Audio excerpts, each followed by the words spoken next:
Let's talk about toxic parents. Nothing strengthens our relationship with God like toxic parents. Whatever happens in our life is given by God for a reason. And sometimes He puts His gifts for you in most horrible relationships. At some point of untangling the complexities of my relationships with the emotionally immature, self righteous parents, I looked back at my life and asked, Lord, what are you trying to teach me here?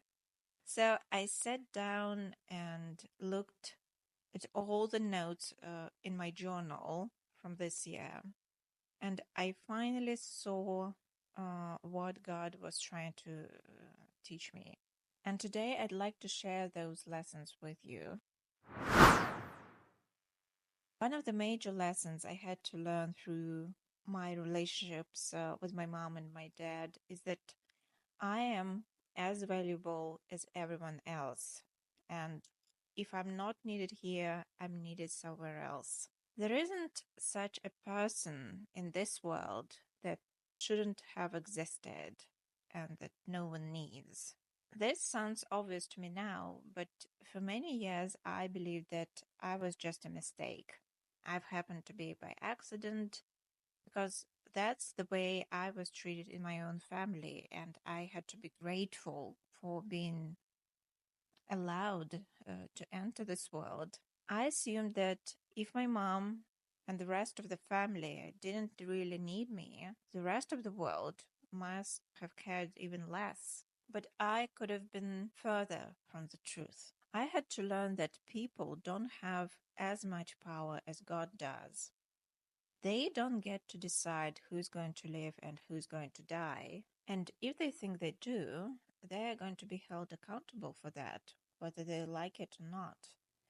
If I was born, that means the world needs me, God needs me.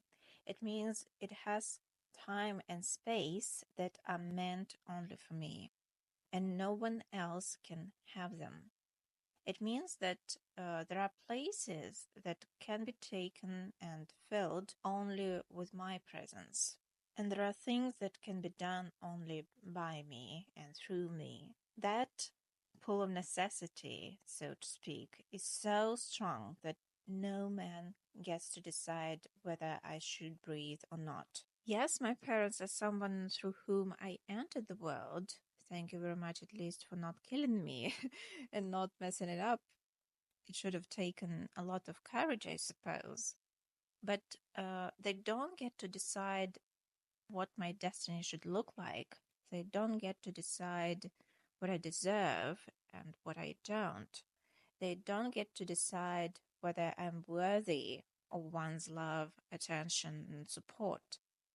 God does, because uh, He's the one who sees my heart, my intentions, and my thoughts. And if these people don't need me, and they don't want me around, instead of getting disappointed, I'd better look around and see who's crying out there for me. As I like to say, where is that God's A to which I need to respond with B?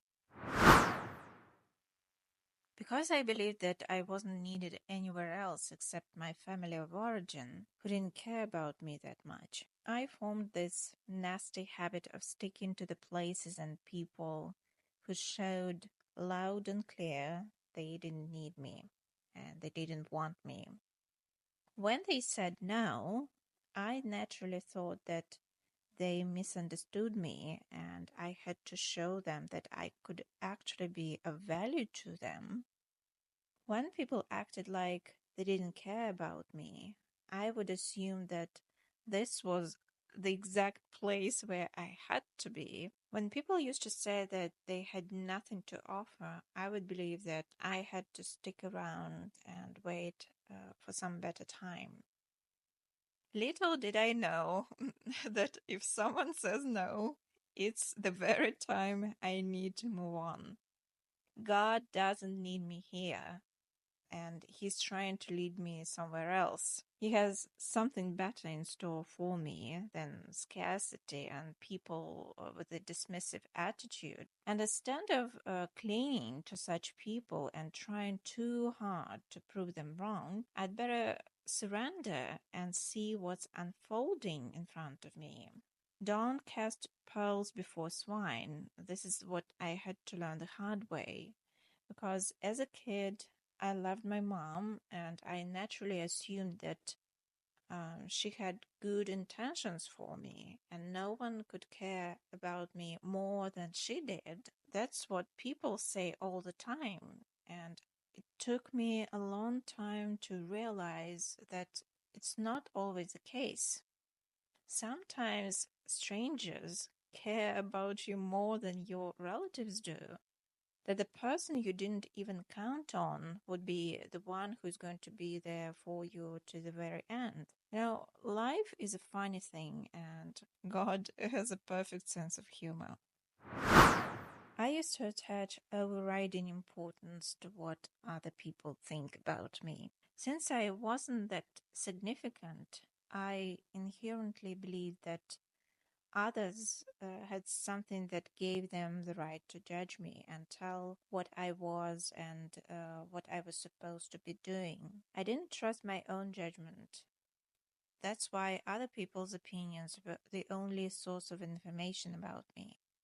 So when people were critical of me and they weren't careful enough with their words, it seemed like the end of the world to me. It felt as if I was dying, and I would go the extra mile for those people just to change their minds. There would be so much drama around people not liking or criticizing me.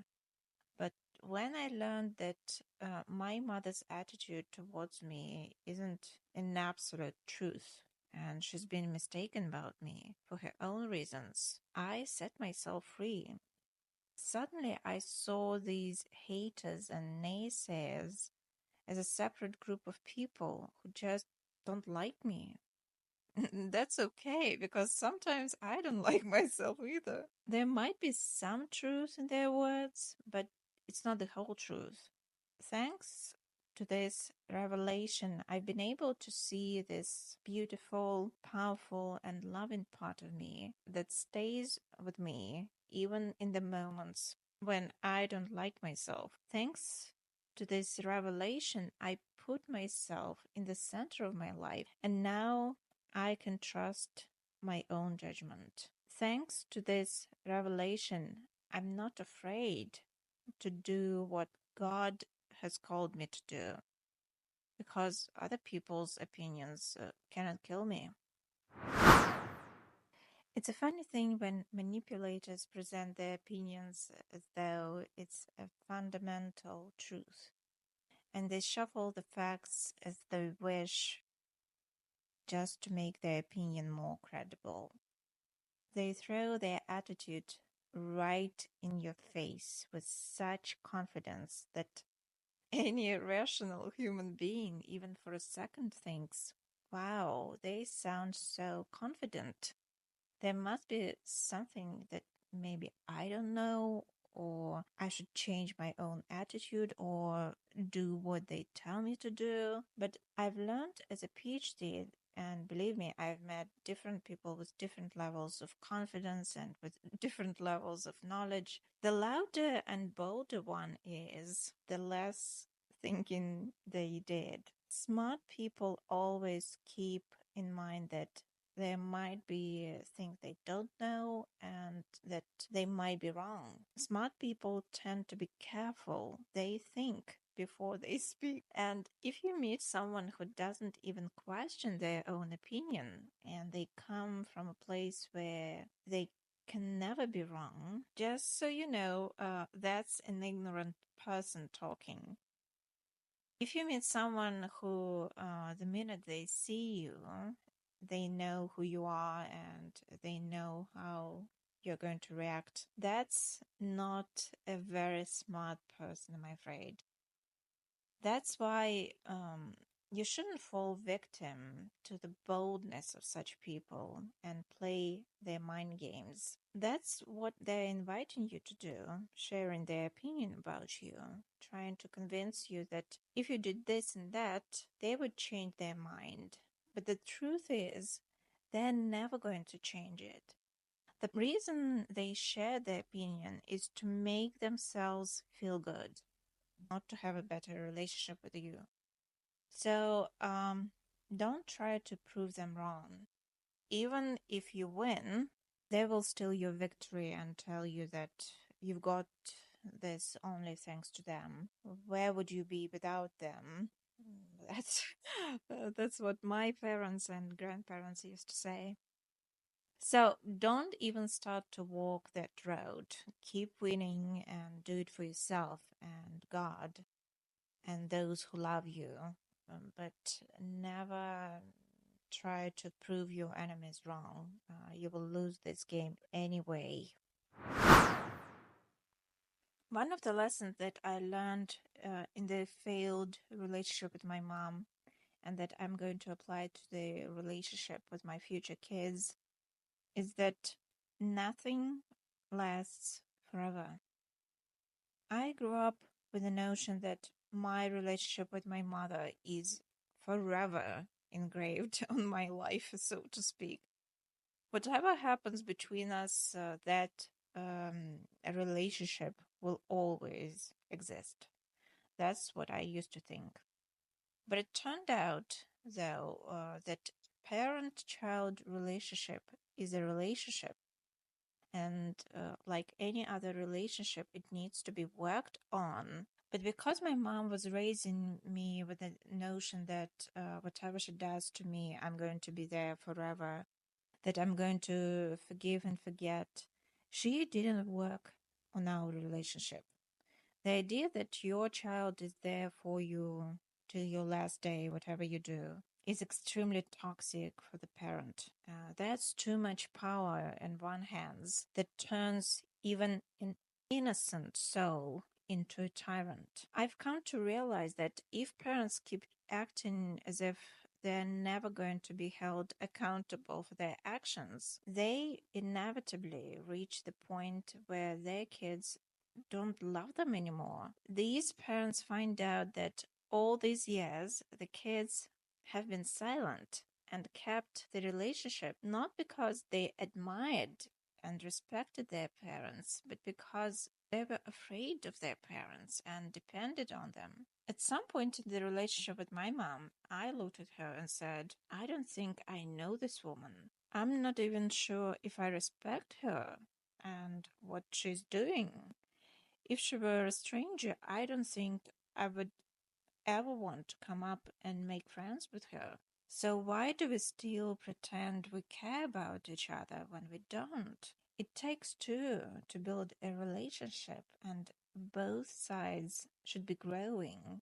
But if my mom keeps telling me I'm fine where I am, I'm not going anywhere, I'm always right, and it's you who should be doing all the dirty work, guess what? She stays where she is, and I'm going to keep walking, and no way I'm going to sacrifice my life and my destiny for that relationship. The relationship with my mom is a significant one, but no way is greater than my relationship with God. And his plans for me are far more important. He didn't bring me into this world just to entertain my mom and boost her ego. To me, being in a relationship with my mom would mean to stop growing and be enchained. So eventually I had to say goodbye. I think it's better for both of us. So these are the tough lessons that God was trying to teach me through my parents. And now when I look back at them, I'm extremely grateful for them, and it wasn't easy during the process while I was growing up, but now I finally got them and I'm ready to move on. Let me know in the comments what you learned from your parents and if you have toxic parents. I would like to hear your stories and your lessons. Also, if you like this video, like and subscribe. And until next time, bye.